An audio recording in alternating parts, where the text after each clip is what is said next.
May mga damdamin tayo na minsan ay hindi natin masabi. Idinadaan mo na lang sa pagpapapansin dahil takot ka na ma-reject ng taong nagugustuhan mo. Pero hindi naman nasusukat sa salita ang pag-ibig. Mas mararamdaman mo yon sa gawa at sa sinseridad ng damdamin. Ikaw? Ikaw?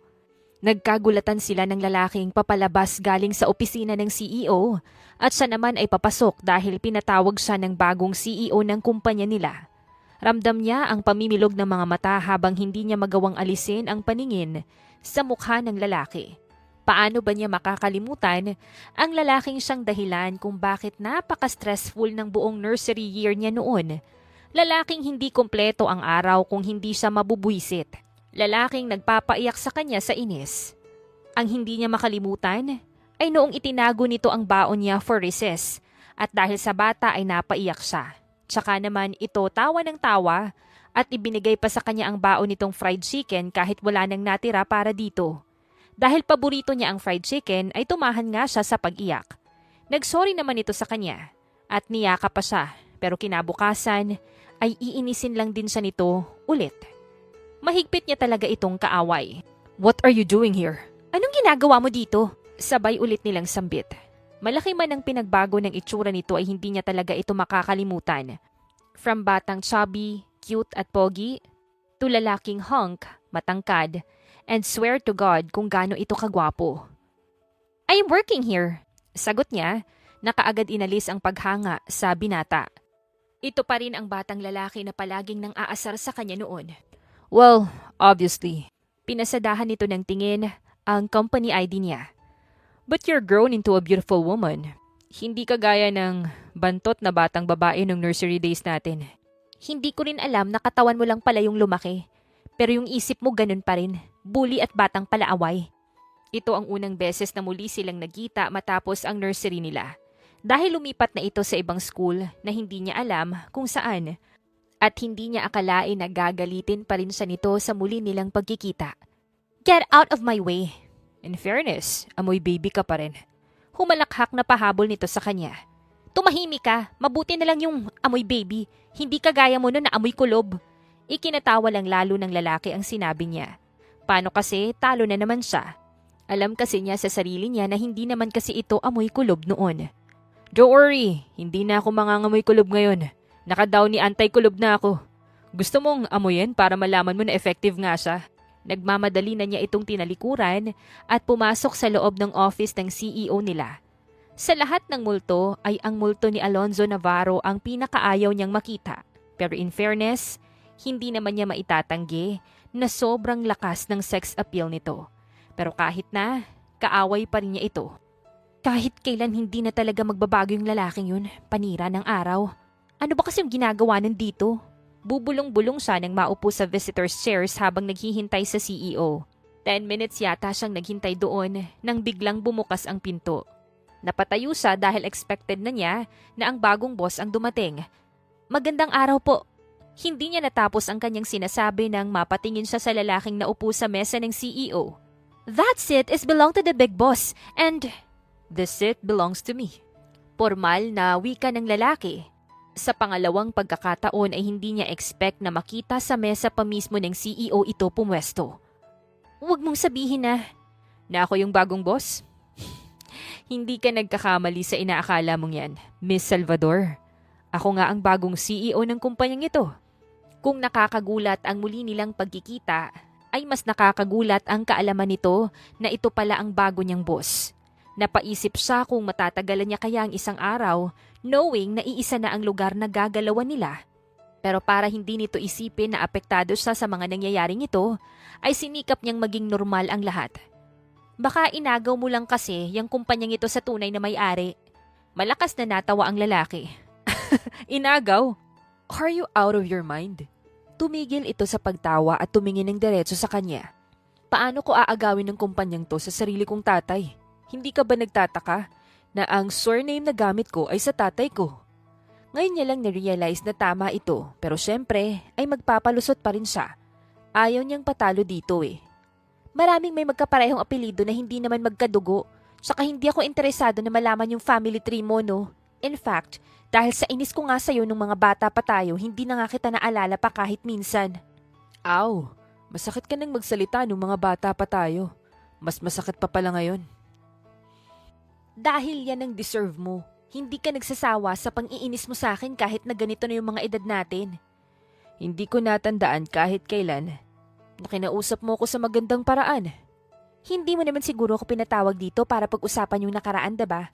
Masyado pa akong bata noon at iyakin sa tuwing tinutukso mo ko. Oh, I forgot. Kaya nga pala kita pinatawag dahil meron akong concern sa trabaho mo. Sumunod ang paningin niya nang kinuha nito ang blueprint sa gilid ng mesa nito. Binuklat nito ang nakarolyong papel at saka napatingin sa kanya. This interior design is too common. Gusto ng client ay modern yung exterior and interior design ng pinapagawa niyang mansyon. That is a French modern design, Mr. Navarro. Sinunod ko lang kung ano yung gusto ng client nang mag-usap kami. Isa siyang draft woman sa construction company na ito ng mga Navarro. Sa 2 taon na pagtatrabaho niya dito ay wala naman siyang natanggap na reklamo tungkol sa mga designs niya. Ngayon pa lang. Isa rin akong architect, Miss Salvador. Kaya alam ko ang lahat ng klase ng disenyo ng mga bahay. So, sino nagrereklamo dito? Ang kliyente nga ba? O ikaw? Tumikim ito at straight na tinignan sa kanyang mga mata. Seryoso at tila sinasabi nitong wala siyang karapatan na i-question ito. Bago pa magreklamo ang client, ay sinasabi ko na sa'yo para maiiwasan natin yung mga maraming revisions from our client. Sa ganun hindi tayo paulit-ulit sa ating trabaho. It could save our time and energy, right? Napalunok siya. Kapag hindi pala ito nang aasar ay parang hindi niya alam kung paano ito kausapin. Nakaka-tense, halatang may pagka-strict ito sa trabaho, hindi kagaya ng tatay nito na masyadong chill lang sa mga empleyado. Saan ba dyan yung sinasabi mong hindi modern yung design? The cabinets and dividers. Search more for modern designs, Miss Salvador. Ibabalik ko to sa'yo and make sure na kapag ipapasa mo ulit to sa akin, wala na akong makikita pa na dapat i-revise mo. Pinigilan niya ang kanyang sarili na mag-react. After all, ay boss pa rin niya ito at ito pa rin naman yung masusunod. I'll do it, sir. Sinadya niyang idiin ang pagtawag niya dito ng sir. Inabot niya dito ang blueprint pero parang sinadya naman na ilayo ni Alonzo iyon sa kanya. Napabuntong hininga siya at pinigilan ang sariling magalit. Mas mapapadali ang pag-revise ko niyan, sir, kung ibibigay mo na sa akin yan. Come closer and get this, Brianna. Tiningnan niya ang nakataas na kamay ni Alonzo na may hawak na blueprint. Napalunok siya. Sa tangkad nito at haba ng braso ay nasisiguro niyang mahihirapan siyang makuha yon. Don't just stand and stare at me. Inuutusan kita. As your boss. Linakasan niya ang loob niya kahit na biglang bumilis ang pagpintig ng puso niya sa sobrang kaba habang lumalapit sa lalaking nakaupo. Nanghihina ang mga tuhod niya nang matitigan niya sa malapitan ang napakagwapong mukha ni Alonzo. Lalo na nang maamoy niya ang pabango nito na halatang mamahalin. Akin na! Inabot niya ang papel pero mas nilayo pa yun ni Alonzo. Ginawa niya ang lahat na maabot yon para matapos na ang drama nito. Pero dahil na out of balance siya sa taas ng heels na suot niya, ay natumba siya at maagap naman siya nitong nahawakan sa bewang. Sa dibdib siya nito bumagsak. Kahit kailan lampa ka talaga. Pabulong subalit nanunuksong saad pa ni Alonzo. Nakaramdam siya ng panlalambot ng kanyang mga tuhod nung bumagsak siya sa katawan ni Alonzo. Pero nang marinig niya ang sinabi nito, ay bumalik ang bangis niya. At kahit kailan walang hiya ka talaga. Bulyaw niya dito kasabay ng pag-agaw niya sa blueprint na hawak pa nito. Itinulak niya ito at dali-daling lumakad palayo. Walang lingon-lingon na nilisan niya ang office ni Alonzo. Kahit na naririnig niya ang malakas na pagtawa nito. Ang kapal talaga ng lalaking yun. Walang pinagbago. Napaka-bully pa rin. Inis niyang saad nang marating niya ang kanyang cubicle. Hindi niya sukat akalain na sa edad niyang ito ay parang bata pa rin siyang naiiyak sa mga pang-iinis sa kanya ngayon ni Alonzo. Yun ang unang encounter nila ni Alonzo simula nung matapos ang kanilang nursery. At iniisip niya kung kakayanin ba ng pasensya niya ang ganitong senaryo araw-araw. Nang makabawi, ay sinimulan na niyang gawin ang revision na gustong mangyari ni Alonzo. Bakit ba mukhang matamlay ka? Puna ng kaibigan niyang draftswoman din isang umaga pagpasok niya. Kung pwede lang na hindi na siya pumasok ay ginawa na niya, Pero dahil need niya ng malaking funds para sa pagpapagamot ng nanay niya, ay papasok pa rin siya. Isa pa, libutin man niya lahat ng firm ay ang kumpanyang ito lang ang may mataas na pasahod. Wala ako sa mood, Marie. Kaagad niyang hinarap ang trabaho niyang nakapila. Gagawin pa niya ang mga pinarevise na plano ni Alonzo. Uy, Yana, alam mo ba na dumating na yung anak ni Sir Navarro? Siya na daw yung bago nating CEO. Masiglang balita pa ni Marie. Nakasabay ko siya kanina sa elevator. And gosh, muntik na akong mag-collapse dahil isa siyang tunay na Adonis. Wala akong pake. Kaya ka hindi nagkaka-boyfriend dahil ganyan ka eh. Mabubuhay ako ng walang boyfriend, Marie, kaya hayaan mo na ako dito. Sus! Kung pinapansin mo lang naman sana si Joey, idi sana. Ngayon may boyfriend ka na. Maraming naghahabol dun kay Joey, no? Bukod na isa siyang engineer, ay gwapo din siya. Sasagot pa sana siya pero hindi na niya nagawa nang may biglang sumulpot sa harap nila ni Marie at nagsalita. Do you mean Joey Reyes? Isa sa mga engineer dito? Obvious na si Marie ang tinatanong nito kaya nagpatay mali siya at nagkunwaring walang pakialam sa presensya nito.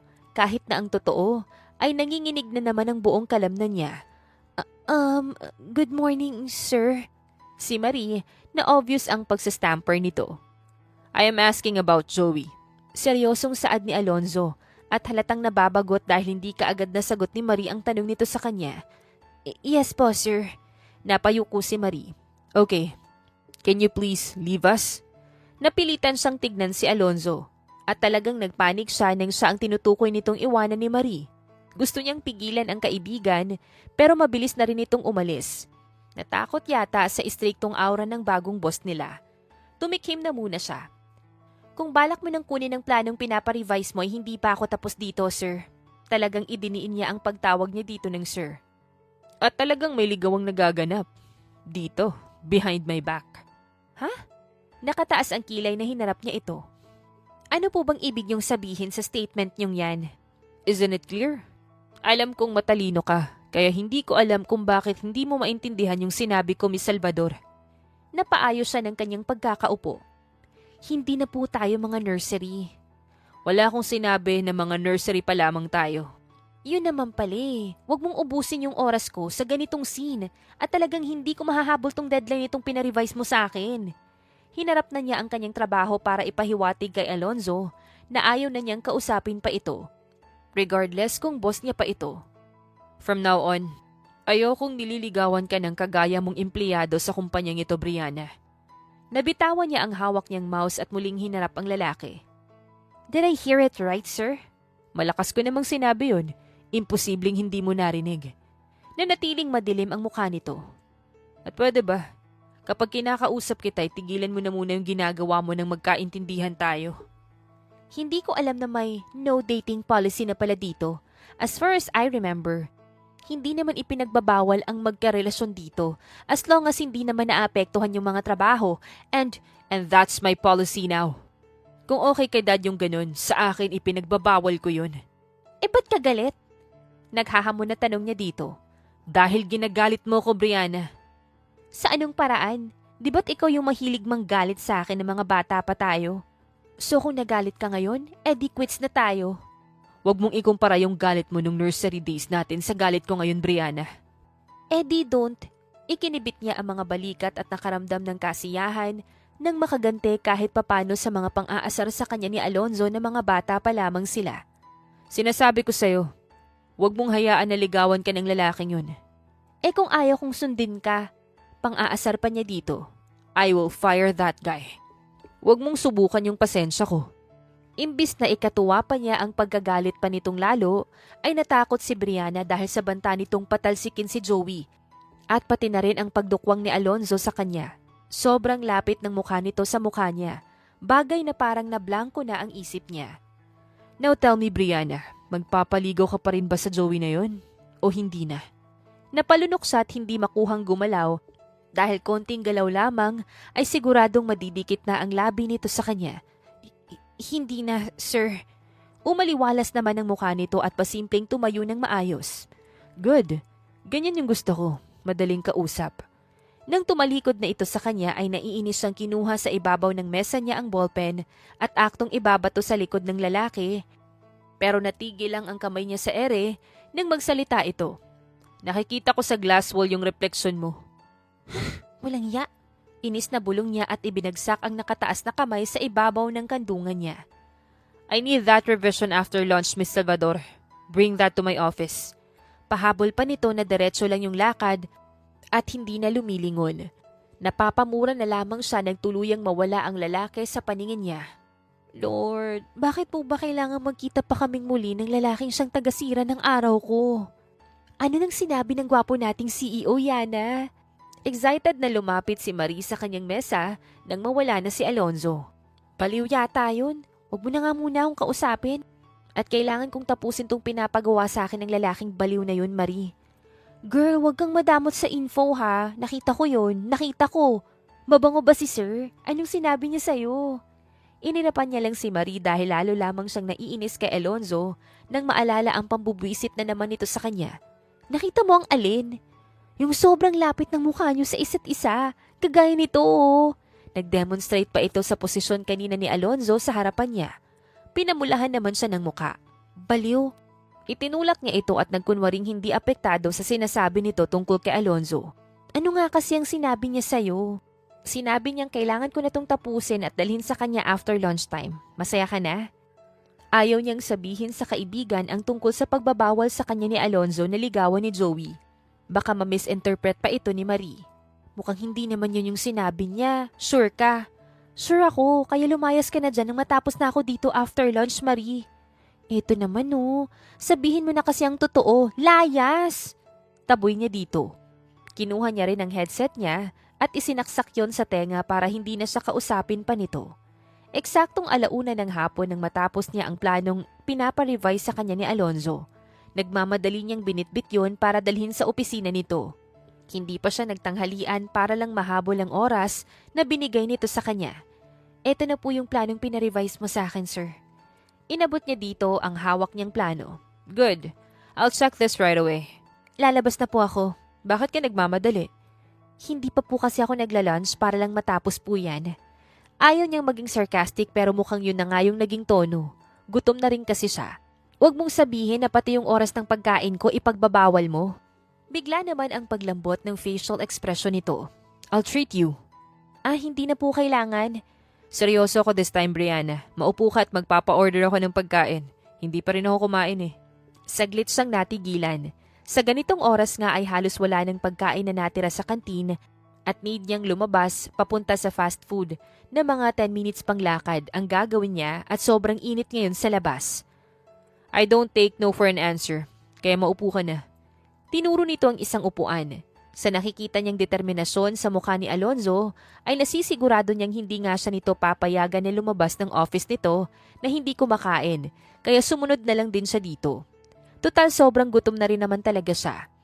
Isa pang ipagbabawal ko sa iyo sa opisinang to, ay wag na wag kang magpapalipas ng gutom, Brianna. Natigilan siya sa kanyang pagkain at napatingin kay Alonzo. Hindi ko na alam kung ano yung uunahin ko sa pag-utos mo sa akin, Mr. Navarro. Basta oras ng pagkain, kumain ka. Hayaan mo na yung mga pinapagawa ko sa'yo. Patawa ka talaga kahit kailan. Naiiling na tugon niya. Hindi sumagot si Alonzo, pero nawala naman siya ng ganang kumain kahit gutom siya dahil sa pagkakatitig sa kanya ni Alonzo. Isang titig na parang may malalim na kahulugan. Ano? Pairap niyang tanong para alisin ang pagkailang na nararamdaman niya. May dumi lang sa pisngi mo. Naiiling nitong pinahid ang isang daliri sa pisngi niyang malapit sa labi niya, na mas lalong kinailing niya. Gamit na gamit ang eksenang yon sa mga love stories na napapanood niya, pero may kakaibang epekto pa rin yun sa kanya. Nanlalambot na naman kasi ang mga tuhod niya sa titig at pagkahawak sa kanya ni Alonzo. Alonzo? Brianna? Sabay pa nilang sabi. Tumikhim naman si Alonzo bago nagsalita ulit. Nakailang boyfriend ka na? Boyfriend? Parang sira talaga to. What's wrong? 27 ka na, diba? Dapat kapag 27 nakailang boyfriend na ganun. Kaya nga kita tinatanong eh. Napalabi siya at napangiti nang maalala. Meron na sana, kaso hindi natuloy. Naaalala mo ba si Rio? Yung kaklase natin sa nursery? Yung gwapo at batang hindi amoy kulob? Yun na yung gwapo para sa'yo. Ang putla-putla nun. Kung nagbibiro ito or seryoso, hindi alam ni Brianna. Hindi kasi ito nangingiti man lang habang sinasabi nito ang bagay na yon. Hindi maputi lang kasi talaga si Rio. Pilingero nito. Sasagutin ko na sana siya. Kaso sa ibang bansa siya nagpatuloy ng medicine niya. Hindi ako naniniwala sa LDR kaya yun hindi ko na siya sinagot. Kung para kami sa isa't isa, ay tadhana na ang bahala dun. Pamilya ba ni Rio yung may-ari ng restaurant na pinabilhan ko ng pagkain to? Turo nito sa pagkain na nasa mesa. Tumango naman siya. Hindi naman kasi lingid sa lahat na si Rio nga ang may-ari ng kilalang restaurant na yon. Hindi naman masarap yung mga pagkain nila. Nawalan tuloy ako ng ganang kumain kahit gutom na ako. Umasim pa yung mukha nito na uminom ng tubig. Anong problema ng lalaking to? Kanina naman sarap na sarap siya sa kinakain niya. Baliw talaga. Itinuloy niya ang kanyang pagkain at hinayaan si Alonzo sa kaartihan nito sa katawan. Alam mo, kung hindi mo kakainin yung mga pagkain, ibigay mo na lang sa akin. Sabi niya, nang makita niya itong itatapon na sana sa basurahan ng pagkain. Nagsasayang ka lang ng pagkain. Sige, hindi ko na itatapon to at ibibigay ko na sa sekretary ko. Mag-order na lang ako ng pagkain sa ibang kainan para ibigay sa'yo. Naiiling na lamang siya at hindi iniintindi ang tantrums na yon ni Alonzo. Bahala ito sa buhay nito at pera naman nito ang pinambili nun. Pagkalabas niya sa opisina nito, ay hindi niya akalain na totohanin ni Alonzo na bibilhan siya ng pagkain sa restaurant na hindi pagmamay-ari ni Rio. Nasa ibabaw na ng mesa niya yon. Hindi ko talaga gets yung ugali ng lalaking yun. Simula ng mga bata pa kami hanggang ngayon, ganun pa rin siya. Parang baliw talaga. Bulong niya. Kinabukasan ay naging mapayapa ulit ang pagtatrabaho ni Brianna nang mabalitaan niya sa kanyang mga tsismosang katrabaho na isang linggong mawawala si Alonzo dahil may business trip ito sa ibang bansa. Ano yung suggestion mo sa planong to? Tanong sa kanya ni Engineer Joey. Nagdidiscuss sila ng isang ongoing project na hawak nito. Siya kasi ang gumawa ng plano nun. Sa tingin ko, mabuti siguro na wala na tong partition na part nito, Engineer, para malaki at maaliwala siyang tignan. Ayan ka na naman, Brian. Masyado kang formal palagi. Tawagin mo na lang ako sa pangalan ko, Joey. Nakangiting turan pa ng binata. Tipid lamang sa ngumiti. Matagal nang nagpapahiwatig ng panliligaw nito si Joey, pero alam naman niyang separate ang trabaho sa buhay niya sa labas. Anyway, maganda nga yung suggestion mo. Bakit hindi ka nag-proceed from drafting to architectural, Brianna? Magaganda yung mga designs mo. I'm really impressed sa mga ideas mo. Kinapos na kasi yung budget ng studies ko nung namatay si Papa. Pwede mo pa rin namang ipagpatuloy yan ngayon. Hindi na siguro. May sakit na rin kasi yung mama ko ngayon. Kung gusto mo, I can help you sa school finance mo. That is, kung gusto mo lang naman na mag-proceed pa ng Archie. Napailing naman siya. Sasagot na sana siya pero hindi niya magawa nang marinig niyang may tumikim sa likuran niya. Nang pinasa sa akin ni Dad yung kumpanyang to, ay tiningnan ko ang credentials ng mga empleyado, particular sa mga engineers. And based on what I saw there, ay mukhang nakaligtaan mong ilagay doon na may sarili ka palang scholarship program, Mr. Reyes. Parang na-freeze sa kinauupuan niya si Brianna nang marinig ang pagsasalitang yun ni Alonzo. Yes, hindi man niya lingunin ay alam niyang si Alonzo yon. At base sa tono ni Alonzo, ay mukhang hindi na naman maganda ang mood nito. Nandyan ka pala, boss. Well, wala naman kasi akong scholarship program. Nag-offer lang naman ako dito kay Brianna. At sayang yung galing niya sa designs. Don't get me wrong, Brianna. Maganda naman yung drafting pero mas bagay ka maging architect. Nginitian siya ni Joey pero hindi niya alam kung ang kababa niya dahil sa presensya ni Alonzo ba yung uunahin niya o ang tense sa pagitan ni Joey at ni Alonzo. Very special naman yung offer na yan, Mr. Reyes. By the way, Miss Alonzo, sinabi mo na ba kay Mr. Reyes na bawal kang ligawan? Napasinghap siya at napalingon kay Alonzo. Iba kasi ang dating ng sinabi nito ngayong nakaharap na sila ni Joey.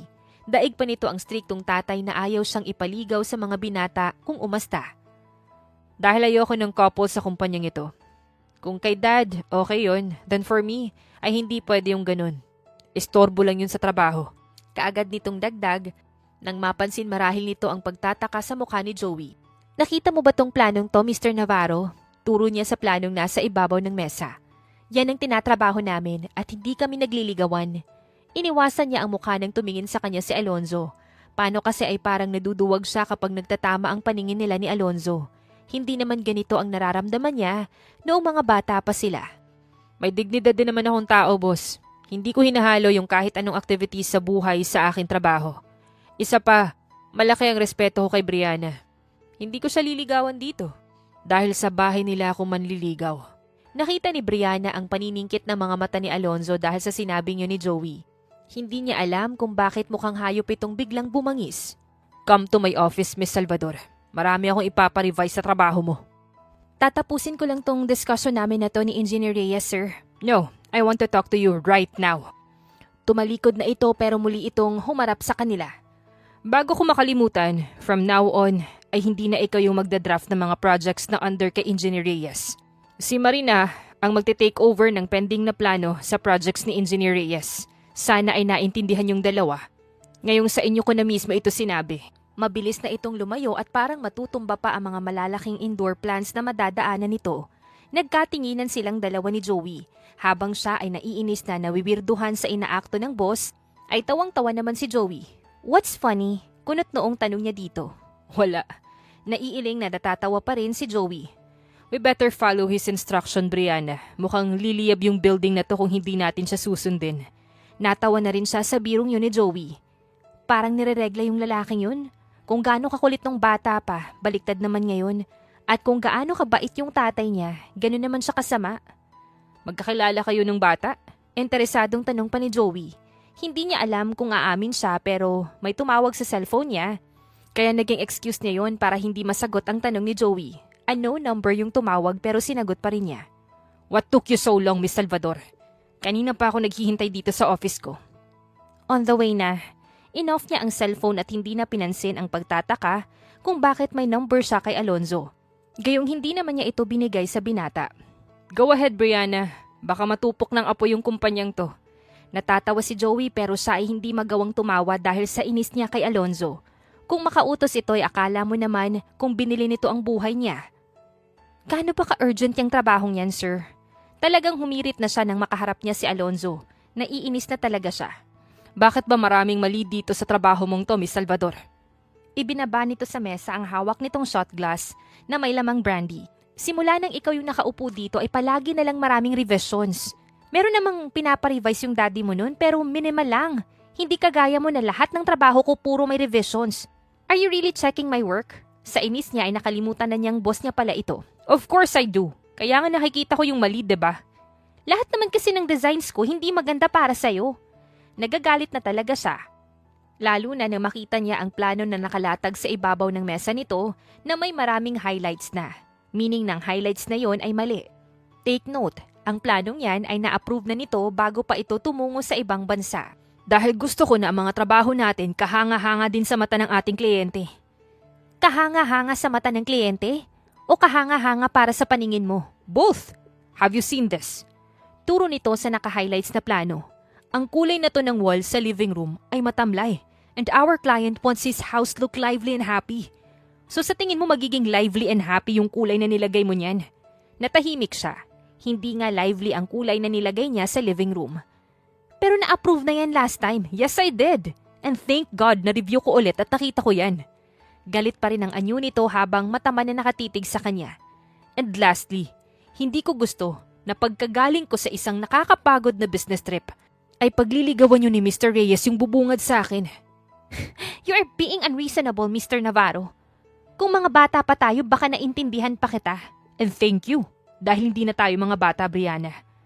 Titig na titig ito sa kanya na para bang binabasa nito ang naging buhay niya matapos ang nursery days nila. Biglang nawala ang pagkatapang niya at napalitan ng pagkailang dahil sa titig na yon ni Alonzo. Hindi ako masaya na nakita kita ulit at maging boss ko pa. Dahil naputol yung namamagitang romance sa inyo ni Engineer Reyes sa pagdating ko, diba?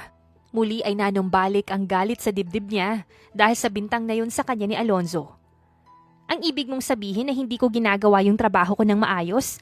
Dahil ang iniisip ko, ang pagpapaligaw sa mga lalaki dito? Tumayo siya. Matino akong babae, Mr. Navarro. Hindi ako kagaya ng iniisip mo. Tinalikuran niya ito. Nagngingit-ngit ang kalooban niya sa inis kay Alonzo. Halos hindi na nga siya nagbe-break time para lang magawa ng maayos ang trabaho niya tapos Paparatangan pa siya nito ng kung ano-ano. Uuwi ka? Nagtatakang tanong ni Marie nang makita nitong inaayos niya ang mga gamit niya. Magpapahangin lang ako, Marie. Mag-undertime na muna ako. Bakit? Ano ba yung nangyayari? Pinatawag ka lang naman ni boss tapos ngayon ganyan ka. Wala, gusto ko lang umuwi at magpahinga. Hindi ko maintindihan niyang si boss. Mabait naman siya sa lahat. Pero iba yung trato niya sa'yo. Ewan ko sa kanya. Daig pa yung naglilihi at ako yung napaglihian. Naku, Brianna, parang iba na yung kinikilos ni boss. Imagine, ayaw niyang ipahawak sa'yo ang plano ng mga projects ni Engineer Joey. Nanlaki ang mga mata nito. Hindi kaya nagsiselo si Sir kay Engineer Joey? Saglit siyang natahimik.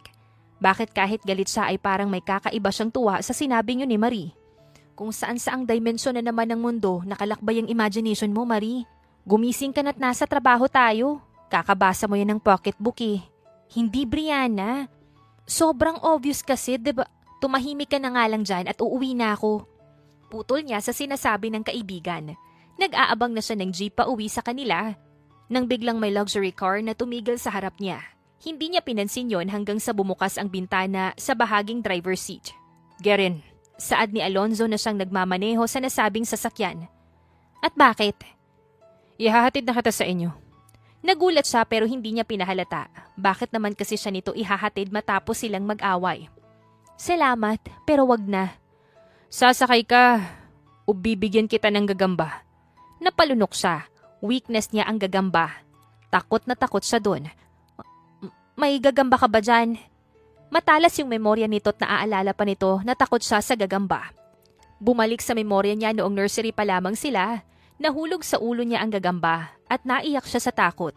Natatakot din ang mga kaklase niya at walang nangahas na kumuha nun sa ulo niya.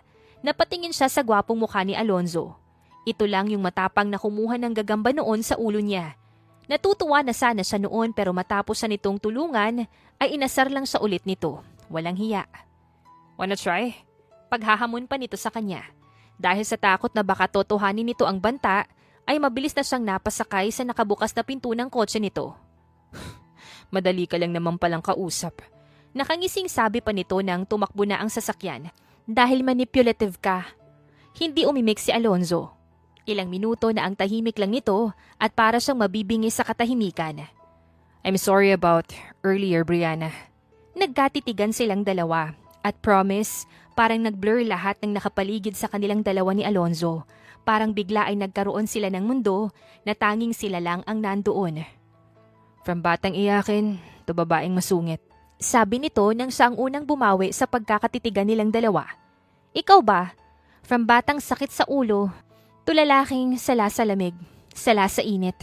Umayo siya sa pagkakasandal at nagkunwaring nagtataray para hindi mahalata ni Alonzo ang magic na nararamdaman niya habang nagtititigan sila kanina. Natawa naman si Alonzo sa sinabi niya. Sige na, sorry na. May jetlag pa kasi ako sa biyahe. May kinuha ito sa likuran ng upuan ng sasakyan nito. O eto, para hindi ka na masungit, ay binilhan na kita ng pasalubong. Tinignan niya ang inabot nitong kahon. Ano yan? Buksan mo para malaman mo. Naging mainit ang boses nito at nawala ang lamig gaya kanina. Hindi ko tatanggapin yan. Bakit naman hindi? Bakit mo naman ako bibigyan ng regalo o pasalubong? Ayaw mo nun? Sa lahat ng babae, ikaw lang yung binigyan ko ng regalo na ako mismo yung pumili. Well, unlike other girls na sila yung pumipili, at ako lang yung nagbabayad and natigil ito sa pagsasalita nang magkatitigan na naman silang dalawa. Biglang umiti ito at kumindat sa kanya na hindi niya napigilan ang mapalunok. Kasi naman, kahit gaano papapangitin ang anyo nito sa imahinasyon niya, ay kumukontra naman yung realidad. Anyway, kaya kita binigyan ng regalo dahil sa lahat ng sketch plan na present ko sa client natin sa bansang pinuntahan ko, ay ang plans mo yung siyang pinili niya. You deserve an appreciation gift from a company. Napalabi siya at ewan niya kung bakit nakaramdam siya ng disappointment na yun pala ang rason kung bakit may pasalubong ngayon sa kanya si Alonzo. From a company. Naniniguradong tanong niya dito. Yes, bakit? Kasi kung sa'yo galing yan, hindi ko matatanggap. Natatawa na lamang ito nang kunin niya ang kahon. Bagay yan talaga sa'yo. Hindi na niya binuksan ang kahon dahil baka sabihin nito na masyado siyang excited. Sa bahay na niya ito titignan mamaya. Pagdating sa kanila, ay kaagad silang sinalubong ng nanay niya. Nagulat pa ito nang ipakilala niya si Alonzo. Naaalala pa nito ang batang maloko noon sa classroom nila ng nursery. Nasiguro ko talaga na pag nagbinata ka, ganyan ka kagwapo, iho. Natutuwang saad ng nanay niya. Na tila kinalimutan na nito na halos ayaw na niya noong mag-aral dahil sa lalaking pinupuri nito ngayon. Matapos ng napakahabang mga taon na hindi tayo nagkita, hindi ko alam kung ano ba yung itatawag ko sa'yo, ma'am, tita, or mama na lang kaya. Biro pa ni Alonzo sa nanay niya pero sa kanya naman nakatingin. Tiningnan niya ito ng masama. Maloko ka pa rin talaga hanggang ngayon, Alonzo. Dati mo naman akong tinatawag na tita. O sige, tita na lang po. Saka na yung mama. Sabay pa itong natawa at ang mama niya. Paliw lang.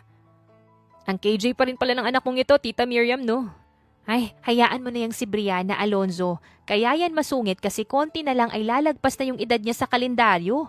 Ewan ko nga ba sa batang yan? Sinasabi ko naman sa kanya na harapin na niya ang pag-ibig at hayaan na lang ako. Pero ayaw pa rin niya kahit madami naman yung nanliligaw sa kanya. Baka po kasi ako pa yung hinihintay niyang manligaw sa kanya. Damang-dama ni Brianna ang pamumulan ng mukha niya. Natatawa ito at ang mama niya pero siya ay parang gustong magtago. Mangarap ka, sabi niya nang makabawi sabay hagis ng throw pillow sa mukha ni Alonzo. Hanggang sa magpaalam nang umuwi si Alonzo, ay nagpa-process pa rin sa utak niya ang biro nito kanina. Sa lahat ng kalokohan nito simula noong mga bata pa sila, ayun na yata ang pinaka-apektado siya. Hindi pa nga siya nakatulog ng maayos dahil doon. Sa mga lumipas na mga araw ay naging busy sa office. Pati si Alonzo ay busy na rin yata, kaya hindi siya nito kinukulit. Ipinagpasalamat niya yon dahil makakapagtrabaho siya ng maayos. Sub-sub siya sa trabaho at nakalimutan na niya ang oras. Nag-lunch ka na ba? Ang tahimik niyang araw ay parang biglang nagulo nang marinig ang boses ni Alonzo sa tabi niya. Itinigil niya ang ginagawa niya sa kanyang computer at hinarap ito. At sa araw na ito ay inaamin niya sa sarili niya na talagang humahanga na siya sa pisikal na anyo nito. Hindi pa. Sagot niyang tila lumilipad ang utak. Pack your things at tara kumain tayo sa labas, Brianna. Seryoso ito at parang wala naman na sa mood. May trabaho pa akong tatapusin at hindi pa ako nagugutom. Ibinalik niya ang pansin sa trabaho. Kapag kasi matagal siyang nakatitig kay Alonzo ay parang nakakalimutan niya ang pang-aaway nito noon. As your boss, inuutos ko sa'yo na iwan mo na muna yung trabaho mo ngayon. Isasubmit ko to right after this at kailangan ko itong i-present. I said, hayaan mo na muna yan dyan, Brianna. Putol nito sa sinasabi niya. Kung hindi ka tatayo dyan para kumain, mapipilitan akong i-cancel yung project na yan. Spare me, hindi ako nagbibiro. Seryoso ito at tipong hindi nagbibiro. Sayang naman ang project na ito na sobrang laki kung ika-cancel lang nito.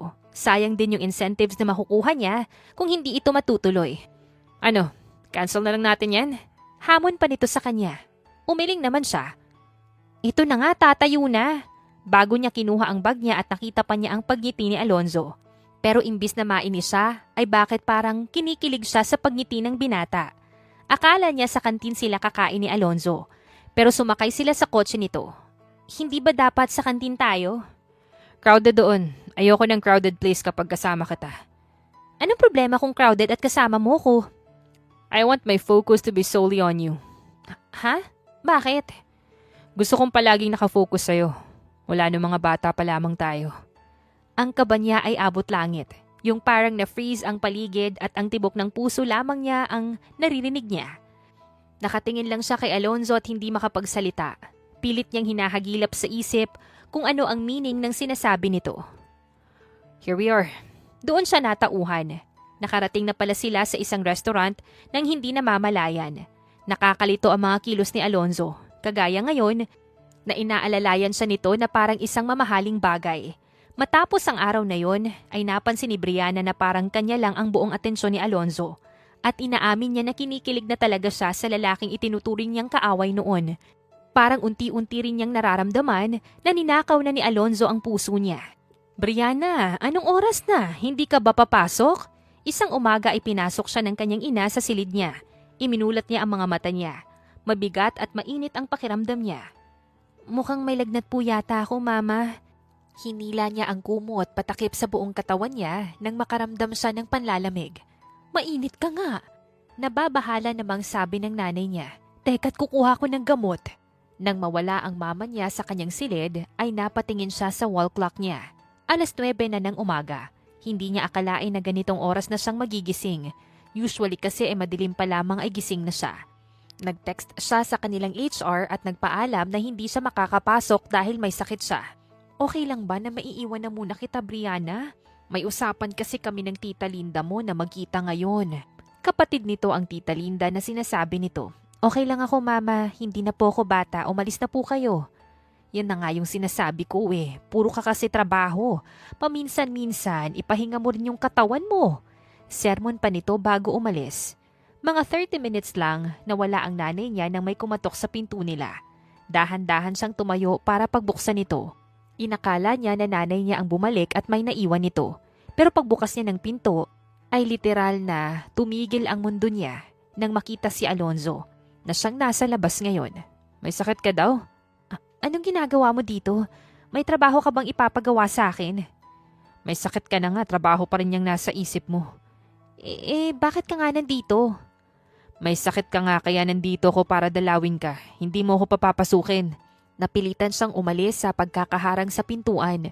Napasunod na lamang ang paningin niya nang pumasok na ito. Mag-leave ka ng 2 weeks, Brianna. Ha? Hindi pwede yung sinasabi mo. Marami akong trabaho na hindi pa natatapos. Napamura si Alonzo. Ilang beses ko bang sasabihin sa'yo na wag mo na munang intindihin yung trabaho na yan? Kasi, wag ka nang magdahilan pa. Here, dinalhan kita ng gamot, prutas at pagkain. Napatanong siya sa kanyang sarili kung normal ba sa isang boss ang gawin ng bagay na to sa kanyang empleyado. Over naman yata ito na concern at talagang binisita pa siya sa kanilang bahay. Tapos may pa-flower pa. Nasabi sa akin ng mama mo na halos hindi ka na nagpapahinga sa trabaho. Kaya kapag gumaling ka, ay ipapasyal kita sa resort ko sa Palawan. Titig na titig ito sa kanya habang nagsasalita. Kaya parang biglang umayos ang pakiramdam niya. Nang gumaling nga siya ay tinawagan siya ni Alonzo na wag na munang pumasok. Sinabi din nito na mag-impake siya dahil dadalhin nga siya nito sa resort nito sa Palawan. 5 days na bakasyon na kasama ito. Mas-survive niya kaya yun. Kapag hindi naman siya sumama, pinagbantaan naman siya ni Alonzo na kakargahin siya nito papuntang sasakyan nito, sumama lang siya. Wow! Isa tong paraiso! Bulalas niya nang marating ang sinasabing resort ni Alonzo. Napakaganda ng tubig sa dagat, sobrang linaw at kitang-kita ang coral reefs at maliliit na isda. Nakalimutan niya tuloy ang pagkailang niya kay Alonzo. Yes, this is my favorite place.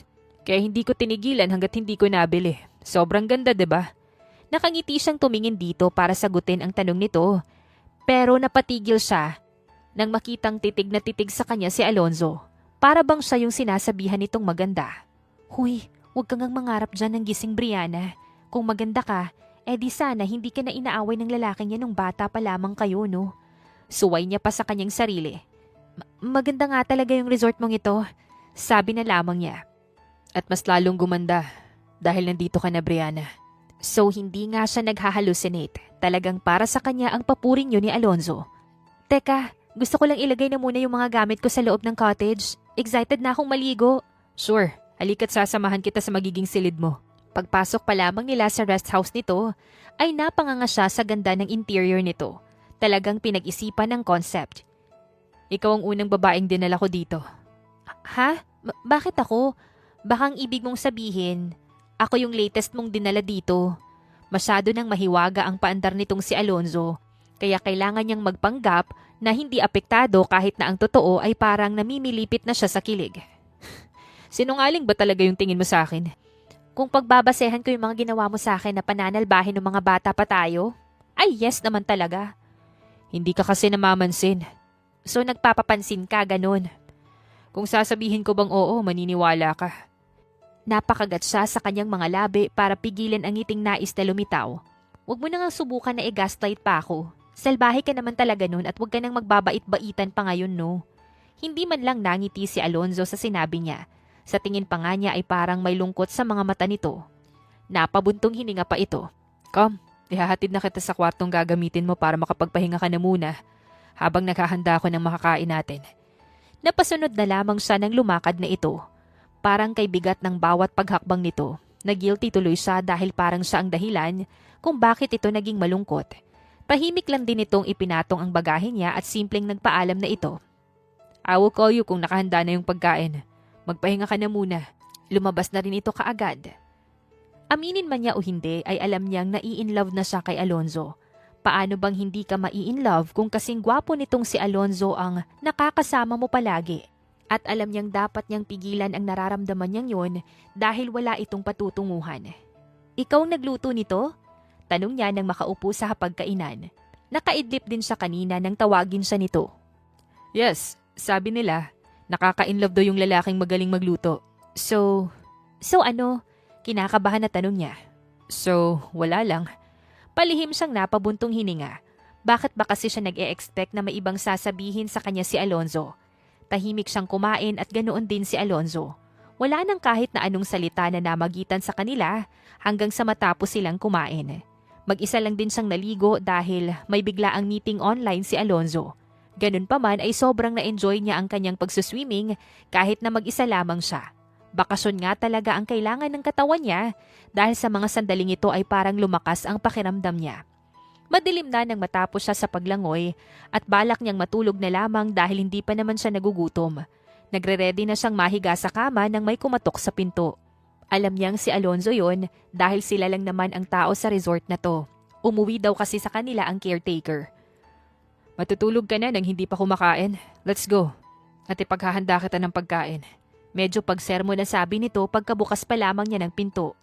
Napagod ako sa swimming at hindi rin naman ako nagugutom. Good night, boss. Inabot niya ang doorknob para isara na ang pinto, pero hinawakan siya ni Alonzo sa kamay. Parang grounded wire yung balat nito nang lumapat yon sa kanyang balat. Napaatras siya at pasimpleng binawi ang kamay, pero ayaw siyang bitawan ni Alonzo. Bakit ba ayaw mo ako maging kaibigan? Mula ng mga bata pa lamang tayo. Are you at least being nice to me, Brianna? Matutulog na ako. Kung hindi pa kita tutuksohin o aasarin, hindi mo ako papansinin. Alonzo, hindi ko alam yung mga sinasabi mo at syempre alam mo, Brianna. Agaw nito sa sinasabi niya. Malamlam ang pagkakatitig nito sa kanya at nabibingi siya sa mabilis na pagtibok ng kanyang puso. Lalo na nang unti-unting bumaba ang mukha ni Alonzo tungo sa mukha niya. Anong ginagawa mo? Tanong niya. Takot siyang gumalaw. Kung hahalikan ba kita ngayon, magagalit ka? At iiyak, kagaya ng ginagawa mo ng mga bata pa lamang tayo kapag nagpapapansin ako sa'yo, Brianna. Alonzo! Nanlaki ang mga mata niya at mas lalo pang bumilis ang tibok ng puso niya. I can't resist it, Brianna. I'm going to kiss you right now. Hindi siya nakagalaw nang lumapat sa labi niya ang mabango at mainit na labi ni Alonzo. It was her first kiss at talagang nakalimutan niya ang katinuan niya dahil sa tamis ng halik na yon sa kanya ni Alonzo. Muli ay napunta na naman sila sa mundo nila ni Alonzo, sa mundo na tanging silang dalawa lang ang nandun. Itulak mo ako kung hindi mo nagustuhan yung ginawa ko sa'yo, Brianna. Bulong nito nang saglit siyang binitawan. Itinaas niya ang kamay niya para itulak ito. Pero nang lumapat yon sa dibdib ni Alonzo at madama niya ang mabilis na pagtibok ng puso nito, nagkatitigan sila at tuluyan siyang hindi nakaiwas nang muli siyang halikan ni Alonzo. Naging marupok siya at naisuko niya ang sarili sa lalaki. I will cherish this moment forever, mahal. Yakap-yakap siya nito ng mahigpit matapos ang mainit na tagpo nila sa silid na yon. Mahal, hindi niya alam kung bugso lang ba ng damdamin ni Alonzo kung bakit siya tinawag sa ganun. Pero isa lang ang alam niya. Hindi siya nagsisisi na binigay niya ang kanyang sarili sa lalaking unti-unti na niyang minamahal. At sa ilang araw na pananatili nila sa resort, ay ilang ulit din niyang naisuko ang sarili kay Alonzo. Bahala na kung ano yung patutunguhan nito pagbalik nila ng Maynila. Naging paraiso niya ang lugar na yon sa maikling panahon kasama si Alonzo. Hanggang sa bumalik na sa normal ang buhay niya nung matapos ang bakasyon nilang dalawa ni Alonzo. Sa opisina ay bumalik na rin sa dati ang trato sa kanya ni Alonzo. As if hindi nangyari ang pinagsaluhan nilang bakasyon sa Palawan. Masakit yun. Pinapatawag ka ni Sir sa office niya, Yana. Pabulong na sabi ni Marie isang araw. Ha? Kumalabog ang puso niya. Ilang araw na silang hindi nagkita at nagkausap ni Alonzo at namiss na niya ito kahit na wala naman silang formal na usapan tungkol sa relasyon nila matapos ang bakasyon na yon. Ngayon na raw. Bigla siyang nataranta. Kaya nagtaka si Marie. Alam mo, Brianna, simula nang mawala ka sa office na to, parang hindi na kita kilala. In love ka na ba? Hindi ah. Ano na naman ba yung mga sinasabi mo, Marie? Iba kasi yung titigan niyo ni Sir. Yung titig mo sa kanya ang lagkit. Ganon din siya sa'yo. May sikreto ka na bang tinatago sa akin? Ay naku, Nag-iimbento ka na naman, Marie. Diyan ka na nga. Umalis na siya para umiwas sa pag-confront sa kanya ng kaibigan niya. Hindi niya maamin ang totoong damdamin niya, pati na rin ang mga nangyari sa kanila ni Alonzo. Bago siya pumasok sa office nito ay inayos na muna niya ang kanyang sarili. Bigla kasi ay nakonscious siya sa itsura niya kapag kaharap niya si Alonzo. Good morning, sir. Pinapatawag niyo raw po ako. Yes. Simpleng tugon ni Alonzo na hindi man lang siya tinitigan. Have a seat. Parang kinurot ang puso niya. Hindi siya nag-e-expect ng kahit na ano kay Alonzo. Pero masakit pa rin pala kapag harapan na siya nitong binabaliwala. Mabuti pa nung mga bata sila, ay walang oras na hindi siya nito napapansin. How about this, Alonzo? Isn't this beautiful too? Ang malambing na boses ng babae ang pumukaw sa kanya. Napatingin siya sa couch na nasa loob ng office ni Alonzo. At para siyang hihimatayin nang makita niya ang napakaganda, napaka-sexy, at napaka-sopistikadang babae na nakaupo doon. Hindi niya ito napansin pagkapasok niya kanina. Yeah, maganda rin yung ganyang motif. Parang nalunok niya ang kanyang dila habang nakikinig sa sweet na pag-uusap ni Alonzo at ng magandang babae. Obviously, ang tungkol sa detalye ng kasal ang pinag-uusapan ng dalawa. And obviously, may relasyon ng dalawang ito. And worse, ikakasal na nga silang dalawa. What do you think? Friendly pang tanong sa kanya ng babae. Nakangiti ito sa kanya habang siya ay parang sobrang naiiyak na. Maganda, maikling sagot niya. Nasasaktan siya pero hindi niya rin kayang mainis sa babae dahil halatang mabait naman ito. May ipapagawa po ba kayo sa akin, sir? Nakayukong tanong niya kay Alonzo. Mali-mali yung sketch plan na ginawa mo sa latest na pinapagawa ko sa'yo, Miss Salvador. Ang pagka-business tone nito ang tila lalo pang pumilas sa puso niya na kanina pang sugatan. Hindi niya alam na ganito pala ang masaktan dahil sa pag-ibig. Nakakapanghina. I'll check it po. Yun lang at tumayo na siya. Dali-dali siyang lumabas sa silid na yun. Kahit na tinatawag pa siya ni Alonzo, ay hindi na siya lumingon pa. Napaiyak na rin siya. Alam niyang wala siyang karapatan na masaktan dahil wala naman silang relasyon ni Alonzo. Maliban sa nangyari sa kanila sa Palawan. Pero kasi, masakit pa rin pala. Sobra. Uuwi ka? Nagtatakang tanong ni Marie nang makita nitong bitbit niya ang kanyang bag. Oo, kasi biglang sumama yung pakiramdam ko. Diretso siyang lumakad kahit na kinakausap pa siya ng kaibigan niya. Para niyang pasan ang bigat ng mundo ngayon. Parang kinukurot ang puso niya kapag naaalala niya ang tagpo kanina sa office ni Alonzo. Walang kasing sakit. Ilang linggo na ang lumipas simula nang mangyari yun. Hindi na siya bumalik pa sa trabaho niya. Aanhin naman kasi niya ang malaking sahod kung araw-araw naman niyang pinapahirapan ang sarili, lalo kapag napunta doon yung asawa ni Alonzo. Blinak niya ang lahat ng contact niya sa office ni Alonzo. Nagkikita pa rin naman sila ni Marie, pero hindi niya hinahayaang magbanggit ito ng lahat ng related kay Alonzo. Hindi ko makita sa mata mo na masaya ka, Brianna. Sabi pa ni Rio. Ito yung kaklase nila ni Alonzo sa nursery at nanligaw sa kanya noon. At ngayon ay masaya na siya sa love life ni Rio. Magkaibigan pa rin naman sila nito. Bakit ako naman yung gusto mong topic? Dapat mag-focus ka kay Marvin at Cynthia dahil sila yung ikakasal ngayon, tangi. Natatawang biro niya. Kasal ng kaibigan nila at kaklase noong nursery at kinuha siya at si Rio na abay. Hindi ka nga kasi masaya kagaya ng huli tayong nagkita. Panunokso nito habang naglalakad silang dalawa sa aisle. Sila rin kasi yung magka-partner. Tumahimik ka nga dyan. Mag-focus ka na sa ceremony, Rio. Mamaya na lang tayo mag-usap. Curious lang kasi ako dahil habang nakikita kitang malungkot, kanina pa ako parang kakainin ni Alonzo ng buhay.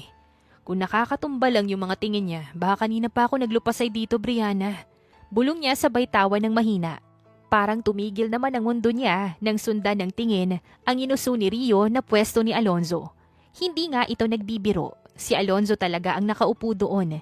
Titig na titig sa kanya na parang siya ang pinakamagandang babae sa balat ng lupa. Nakita mo lang siya, bigla ka nang nanlamig. Alam mo, kaya ka inaasar ni Alonzo ng mga bata pa tayo. Kasi may gusto yan sa'yo. Ipupusta ko pa yung share ko sa restaurant namin. Tinutokso siya nito pero wala nang epek yun sa kanya. Dahil bumalik lahat ng sakit at sama ng loob niya kay Alonzo. Hindi na rin siya makapag-focus sa ceremony ng kasal dahil nagmamatsyag siya sa kilos ni Alonzo. Pasalamat din siya dahil hindi nito kasama ang asawa nito. Dahil kung nagkataon, baka himatayin pa siya sa simbahan. This one is suburb. Ang sarap. Si Rio. Nasa venue na sila at kasalukuyang kumakain. Try this, Brianna. Sure akong magugustuhan mo to. Sumandok ito at nilagay sa plato niya. Nanatili lang siyang nakayuko dahil parang tukso na sa iisang mesa pa talaga sila ni Alonzo nakapwesto. Thanks, Rio. That is too sweet. Hindi maganda yan sa katawan. Try these veggies. Unang pagkakataon ay nagsalita si Alonzo. Seryoso ito at hindi inaalis ang paningin nito sa kanila ni Rio. Alonzo, paminsan-minsan lang naman kumakain ng matamis si Brianna. For sure. Parang nang-aasar namang tugon pa ni Rio. Prevention is better than cure. Anong masama kung sa simula pa lang mag-iingat na tayo sa katawan? Tumikhim siya nang bahagyang tumaas ang boses ni Alonzo. Mukhang ito pa yung galit, samantalang siya yung may karapatan na magalit dahil may girlfriend na pala ito, pero inakit pa siya nito.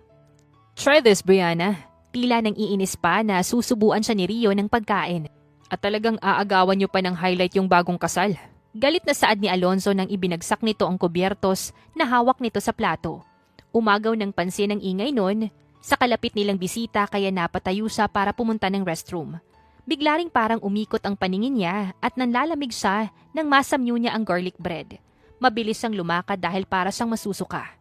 Brianna, are you alright? Nag-aalalang tanong ni Rio na sinundan siya hanggang sa banyo. Nahilo lang ako, Rio. Nanghihina niyang natutop ang bibig dahil nasusuka siya, pero wala namang nalabas kundi puro tubig. Acidic na yata siya sa sobrang kape habang nakatambay siya sa kanilang bahay. Buksan mo yung pinto, Brianna. Okay ka lang ba? Ulit na tanong pa ni Rio. Okay lang ako, Rio. Mauna ka nang bumalik doon. No, hihintayin kita at baka himatayin ka. Nakita kong namumutla ka. Leave us here. Kumalabog na naman ang dibdib niya nang marinig niya ang boses ni Alonzo. Sumunod din pala ito. Ako yung kasama ni Brianna since kanina. So she's my responsibility, Alonzo. I said, leave us here. At may napakahalagang bagay kaming pag-uusapan. Natakot siya sa tono ni Alonzo dahil alam niyang kapag nagmatigas pa si Rio, ay gulo lang ang kakahantungan nito.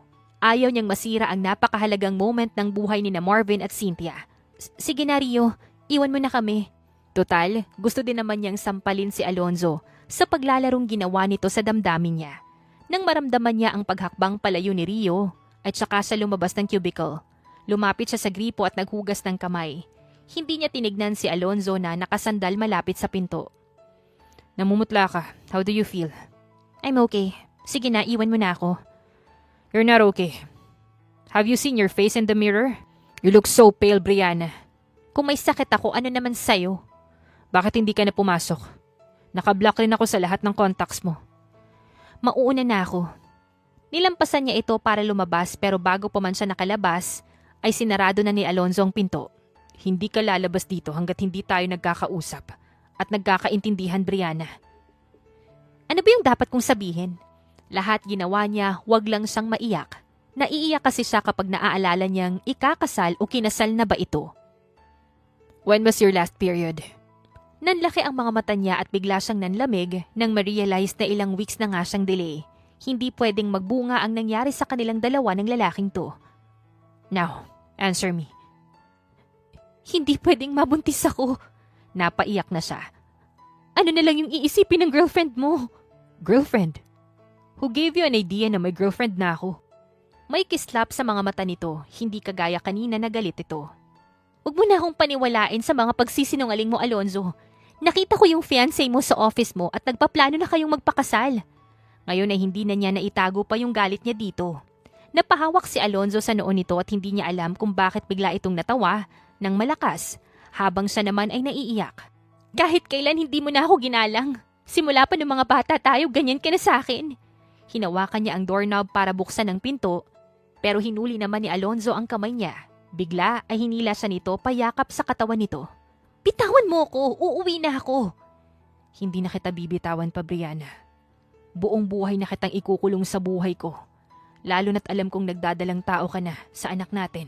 Nagpupumigla siya pero panay ang yakap ni Alonzo sa kanya.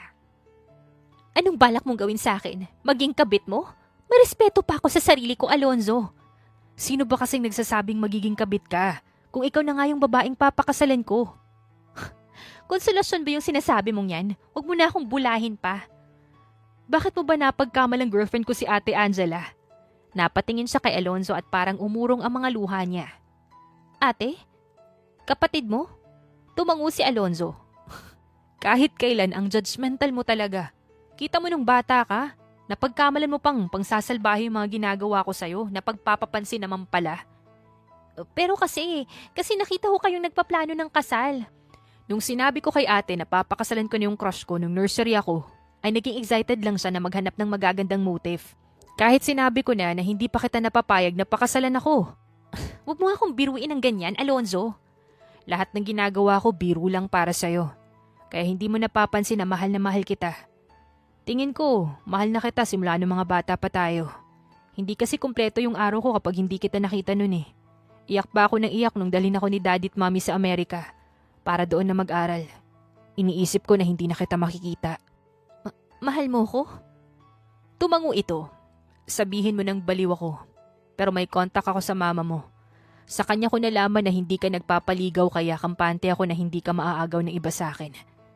Si mama? Nag-uusap kayo? Tumango ito. Nung high school pa tayo, minsan akong nauwi dito at nakita ko siya sa mall. Binigay niya sa akin yung contact number niya at siya yung una kong niligawan. Dito lang niya ako sinagot kaya hindi rin kaagad ako nagpakita sa'yo. Dahil yun yung isa sa challenge niya sa akin na bawal magpakita sa'yo hanggat hindi pa siya pumapayag na ligawan kita. Si mama talaga. Naiiyak siya sa magkahalong saya at amusement sa deal ng mama niya at ni Alonzo. Ilang taon kong tiniis na hindi ka makita mahal.